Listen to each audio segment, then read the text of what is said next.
حاجی صاحب تشریف لائے. میں ان تمام احباب کا شکر گزار ہوں اور وقت بالکل نہیں ہے. اور ہمارے بزرگ عالم دین فیصل آباد سے خصوصی طور پہ تشریف لائے مولانا مفتی محمد اسحاق صاحب، اور اب ہم گزارش کریں گے کہ وہ تشریف لائیں اور موضوع کے حوالے سے میں نے پوچھا مفتی صاحب سے کہ وہاں اسٹیج پہ ٹیبل پہ رکھ دیا جائے یا ڈائس پہ آئیں گے، تو انہوں نے کہا نہیں میں ادھر کھڑے ہو کے آؤں.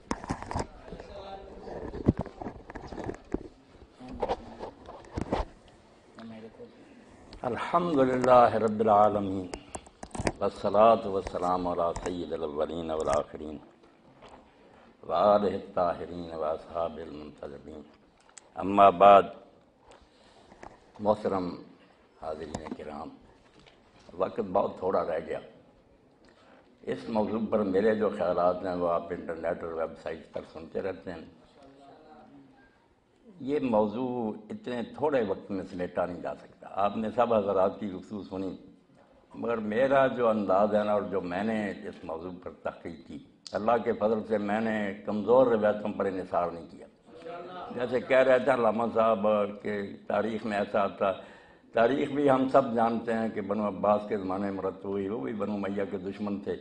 ہر حکمران پھر پہلوں کے خلاف لکھوا دیتا. نہیں، میں نے کتاب اللہ اور صحیح احادیث، کمزور حدیثوں کو بھی نہیں لیا، حدیث کا دفتر کھنگالا کہ اتنا جہاں گداز واقعہ رسول کریم علیہ السلام کے قبر شریف میں جانے کے 50 سال بعد ہی پیش آ گیا کہ جو دوش رسول پر سوار ہوتا تھا، جس کے لیے اللہ کے رسول سجدہ لمبا کر دیتے تھے، اس کو اس بے دردی سے مسلمان کہلانے والوں نے ذبح کر دیا.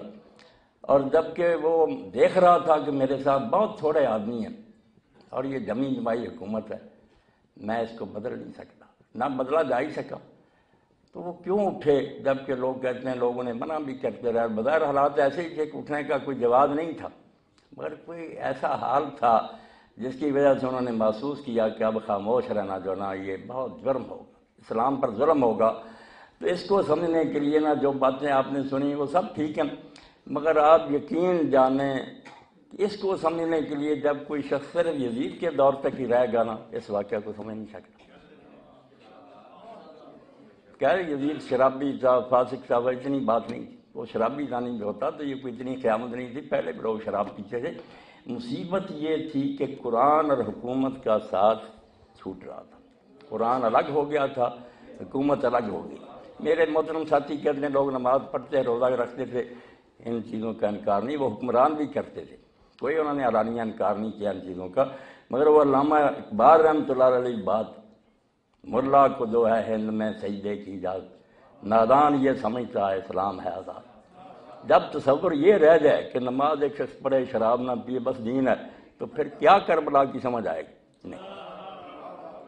جب وہ سمجھے کہ اسلام اور توحید نام ہے، ما سے واللہ را مسلمان بندہ نے پیش فرعون نے سرش پر افغندہ نے، اللہ کے قانون کو چھوڑ کر جب حکومت کرنی شروع کر دی ہے، نمازیں چلتی رہیں، روزے ہوتے رہیں، حج کرتے رہیں، مگر قانون خداوندی سے جان چھڑا لی جائے. علامہ اقبال رحمۃ اللہ علیہ فرماتے ہیں کہ کربلا کا حادثہ کیوں پیش آیا؟ کیوں حکومت رشتہ قرآن سے؟ جب حکومت نے قرآن سے تعلق توڑ لیا، قرآن کو الماری میں بند کر دیا کہ جس کا جو حکم چاہیں گے ہم مانیں گے، وہ نہیں بند کریں گے، مگر جو اقتدار سے ٹکرائے گا وہ الماری میں بند رہے گا، وہ کوئی بندہ ہمیں اس پر مجبور نہیں کر سکتا. حکومت قرآن سے آزاد ہو گئی، حریت را زہر اندر کام رہے. اور جو بیچارہ امام حسین رضی اللہ عنہ سے پہلے بھی اٹھا، اس کے گلے میں زہر کا ٹپکا دیا گیا، قطرہ شہید کر دیا گیا. جب حالات اس نہج پر چلے گئے، ناراض نہ ہوں، باتیں کچھ تلخ بھی ہیں کہ حضرت معاویہ رضی اللہ تعالیٰ عنہ کا دور جو ہے، خود رسالت مآب علیہ السلام نے اس کو اسلامی حکومت نہیں کہا. یہ ہماری طرف سے زیادتی ہے.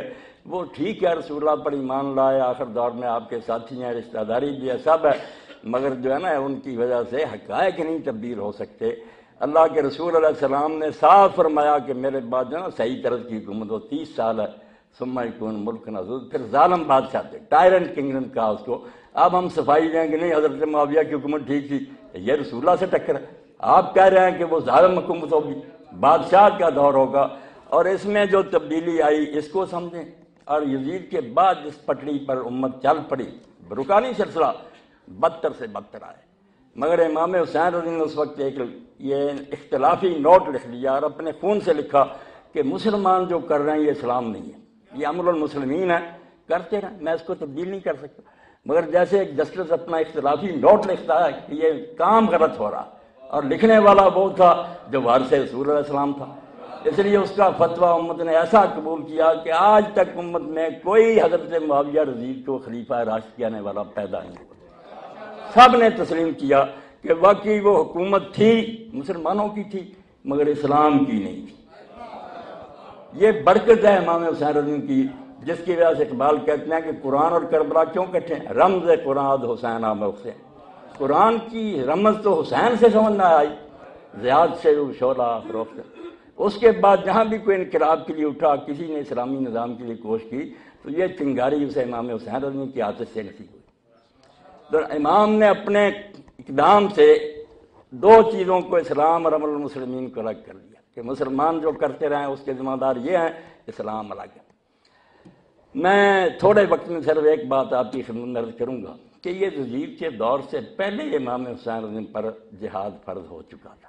یزید کی بیعت اور یہ نا شراب وغیرہ کی کوئی بات نہیں تھی، خود حضرت معاویہ رضی کے زمانے میں بھی لوگ ان کے پاس آتے تھے محبت رکھنے والے کہ آپ کے بھائی نے صلح کر کے یہ کیا مصیبت ہمارے گلے میں ڈال دی، ہمارے ساتھی مارے جا رہے ہیں، قتل ہو رہا ہے، ان کی جائیدادیں ضبط ہو رہی ہیں، معاہدے کی ذرا پابندی نہیں ہوئی، اور ممبر و محراب میں امت کے اتنے بڑے سردار رسول اللہ کے بھائی پر جمعہ اور عید کے خطبہ میں لعنت کی جاتی ہے کہ علی پر لعنت ہے اور اس سے محبت، یہ کیا معاہدہ ہے؟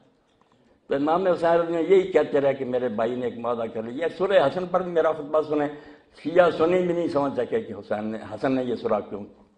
یقین جانیں کربلا کا کوئی جواز ہی پیدا نہیں ہو سکتا تھا، اگر حسین اٹھتے نا سورہ حسن کے بغیر تو بالکل بھوکے ہوتے۔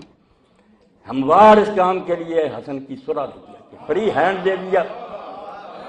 جو ڈھونگ رچایا ہوا تھا نا کہ حضرت عثمان رضی کا خون کا بدلہ نہیں لیا گیا، یہ ایک پردہ ڈال دیا تھا، اس سے عام لوگ جو متاثر ہو گئے۔ حضرت حسن رضی کا اگر میں جنگ بھی لڑوں گا، پہاڑوں جیسی فوجیں لے کر حضرت حسن گئے تھے اور مقابلے میں معاویہ بھی آیا تھا، مگر انہوں نے دیکھا کہ میں جیت گیا پھر کیا ہوگا، وہ الزام رہے گا کہ عثمان رضی کے خون کا بدلہ نہیں لیا۔ میں اس کو فری ہینڈ دیتا ہوں، درمیان سے نکل جاتا ہوں، اور پھر دیکھوں گا کہ وہ عثمان رضی کے خون کا بدلہ لیتا۔ سب شیعہ سنی جانتے ہیں، پھر نہ یہ کیس پوٹ اپ ہوا، نہ کوئی قاتل عثمان پکڑا گیا، نہ کسی کو سزا ملی، اور دین کے ساتھ ایسا مذاق ہوا کہ کہہ رہے ہیں نا کہ دین قائم تھا، دین نہیں قائم تھا۔ بالکل یہ ٹھیک ہے، نماز روزے کرتے تھے، میں صحیح بخاری سے لے کر حدیث کی ہر کتاب سے ثابت کروں گا کہ وقت تو نماز کے جو تھے وہ بہت بدل گئی۔ زور جو تھی عصر کے بعد پڑھی جاتی، عصر مغرب کے قریب، خطبہ جمعہ اتنا لمبا ہوتا کہ لوگ اشارے سے بیٹھے بیٹھے نماز پڑھتے، اور اگر کسی بیچارے نے اٹھ کر پڑھی تو اس کا سر قلم کر جائے گی۔ اور اس پر ہی حضرت حجر بن علی نے جب زیاد سے کہا نہ کوفہ میں کہ رسول اللہ کے بعد کوئی نبی نہیں آیا، نہ کوئی کتاب نازل ہوئی ہے، یہ نماز کا کوئی وقت ہے، جمعہ کی وجہ سے مغرب ہو رہی، تو ان بیچاروں کے خلاف کیس امیر معاویہ کے پاس بھیج دیا گیا کہ انہوں نے بغاوت کی ہے۔ وہ بیچارے کہتے رہے کہ ہم حضرت حسن کی صلح پر قائم ہیں، مگر نہیں، ان کے سامنے قبریں کھودی گئی، کفن بچھائے گئے، اور حضرت حجر جیسے صحابی، حضرت حسین سے پہلے کی بات، راہب صحابہ محمد کفن بچے ہوئے ہیں، قبریں کھودی گئی ہیں، کہا بچنے کی صرف ایک صورت ہے کہ تم علی علیہ السلام پر لعنت کرتے۔ انہوں نے کہا توبہ توبہ، عمر گزری ان سے محبت کرتے، میں جان بچانے کے لیے لعنت کر، اور اپنے لوگوں سے کہا، ابن حجر رحمۃ اللہ علیہ صحابہ میں لکھتے ہیں، ہاں سب محدثین نے لکھا جو صحابہ پر کتابیں، کہ میرے کفن آلود کپڑے نہ، یہ خون آلود کپڑے نہ اتارنا، نہ بیڑیاں اتارنا، مجھے اسی طرح دفن کر دینا، میں پل صراط پر معاویہ سے اسی طرح ملاقات کروں گا، وہاں میری اس کی ملاقات ہوگی۔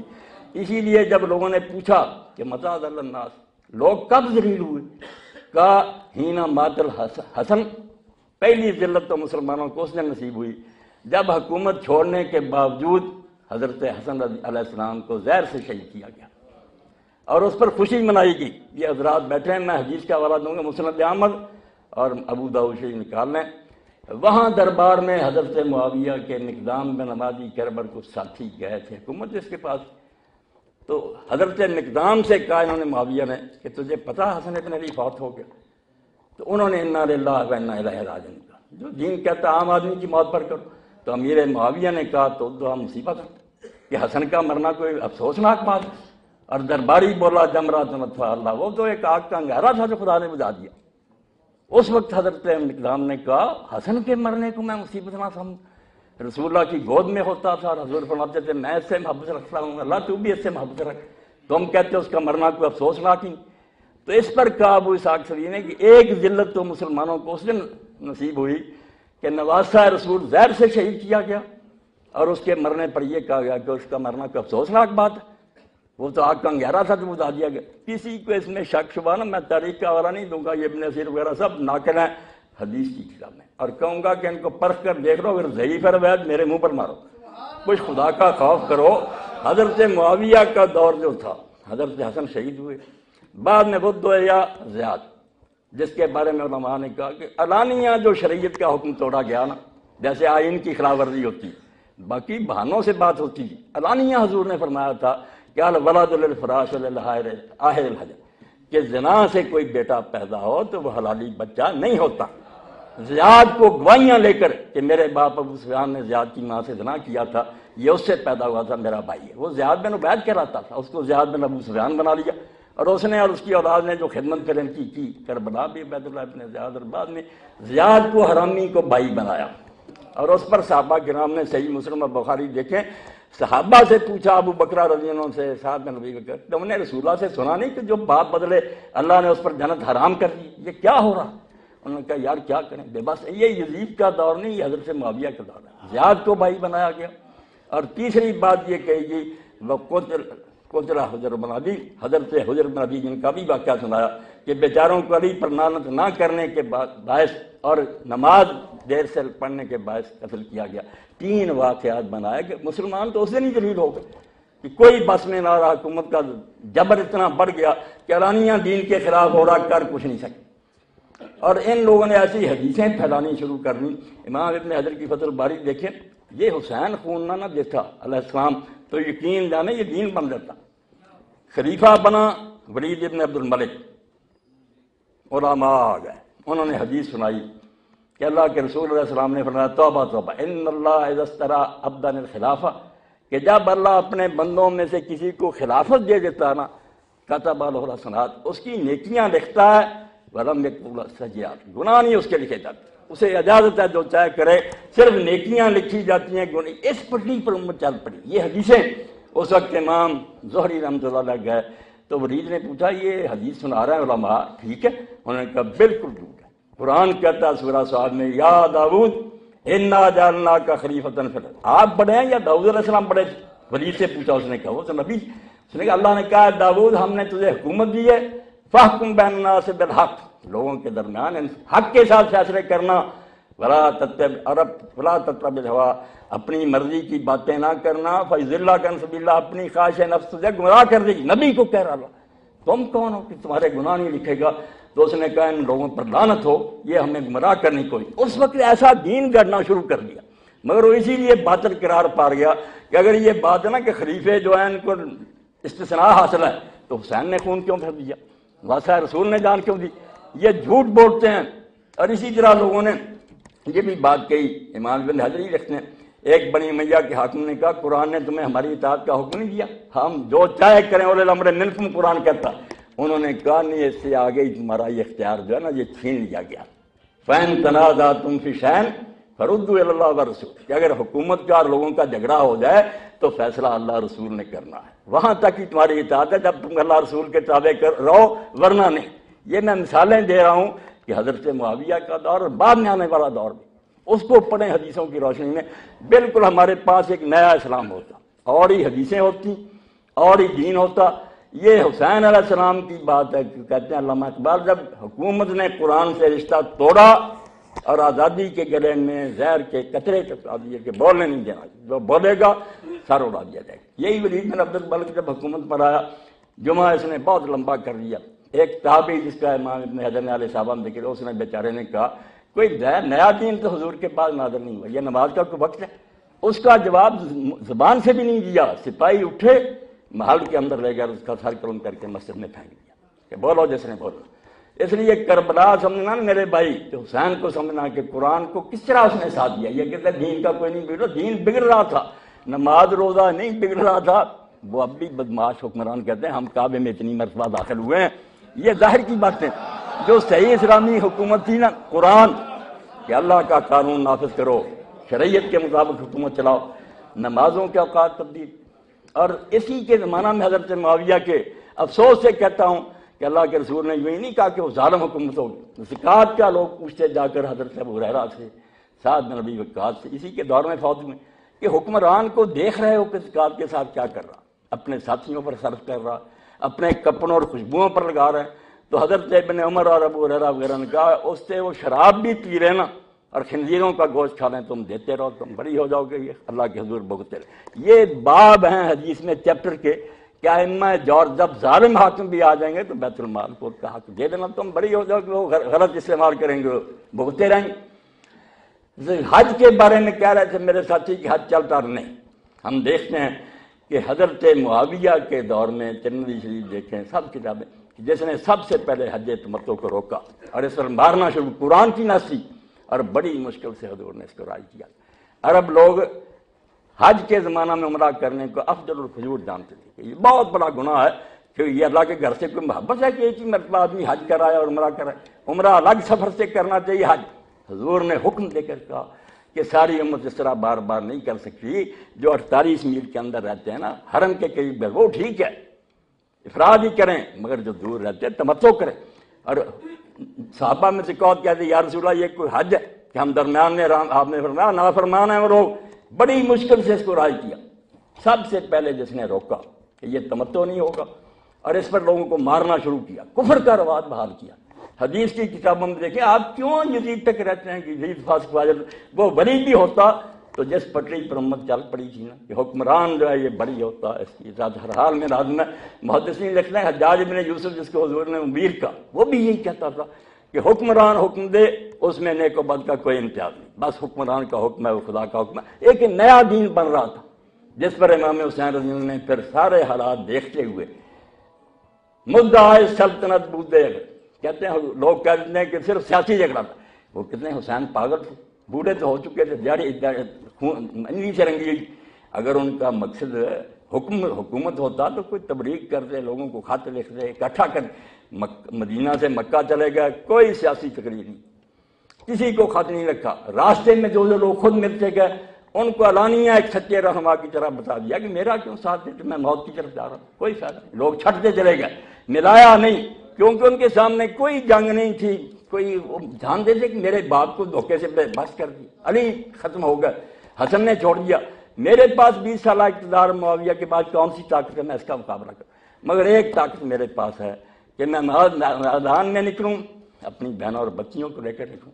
جب حضرت ام سلمہ نے کہا کہ بیٹا تم جا رہے ہو, ان عورتوں اور بچیوں کا کیا کام ہے, آپ نے فرمایا شاء اللہ یرانی کتیلا و یرم نساء سبا, اما وقت ایسا آ گیا کہ اللہ چاہتا ہے کہ میں قتل ہو جاؤں اور میری بہنیں کہہ دی اس کے بغیر مسلمان نہیں جاگیں گے. یہ سو گئے. 20 سالہ جبر نے بالکل ان کی زبانیں بند کر دی.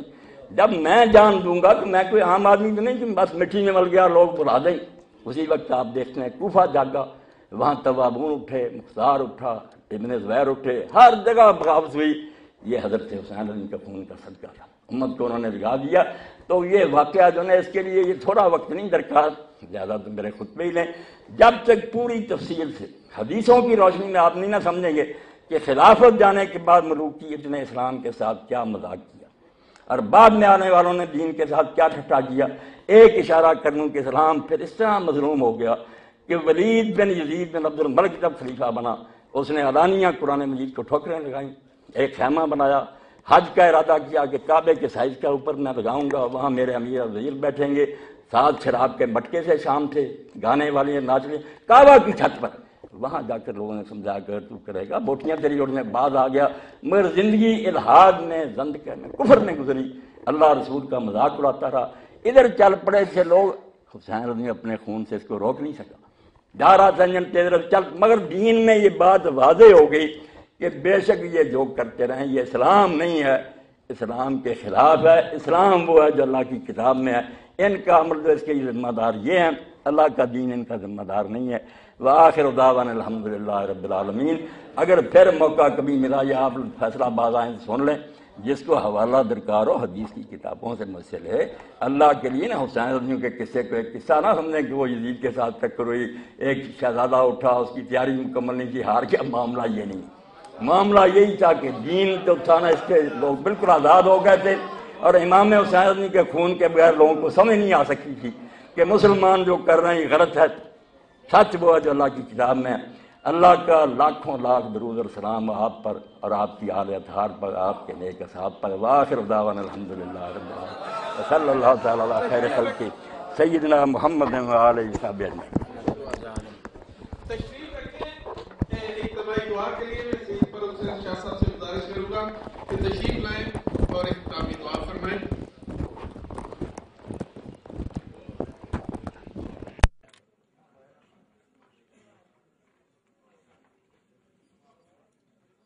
اللهم صل على سيدنا ومولانا محمد وعلى آله وأهل بيته وصحبه وبارك وسلم.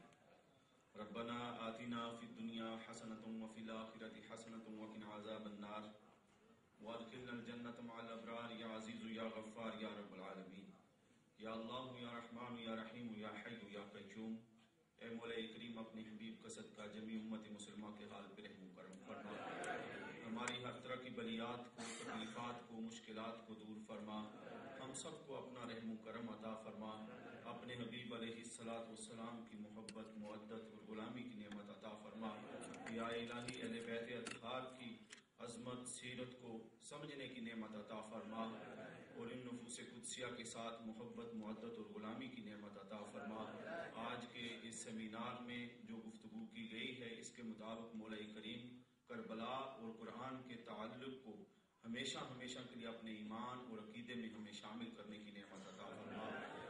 اس ذکر کے توسل سے میرے مولا کریم وطن عزیز پاکستان کی خیر فرما، امت مسلمہ کی خیر فرما، ہماری ان دعاؤں کو، التجاؤں کو اپنی بارگاہ میں قبول فرما۔ ربنا لا تزغ قلوبنا بعد إذ هديتنا وهب لنا من لدنك رحمة إنك أنت الوهاب ربنا تقبل منا إنك أنت السميع العليم وتب علينا إنك أنت التواب الرحيم وصلى الله تعالى على خير خلقه سيدنا ومولانا محمد وعلى آله وصحبه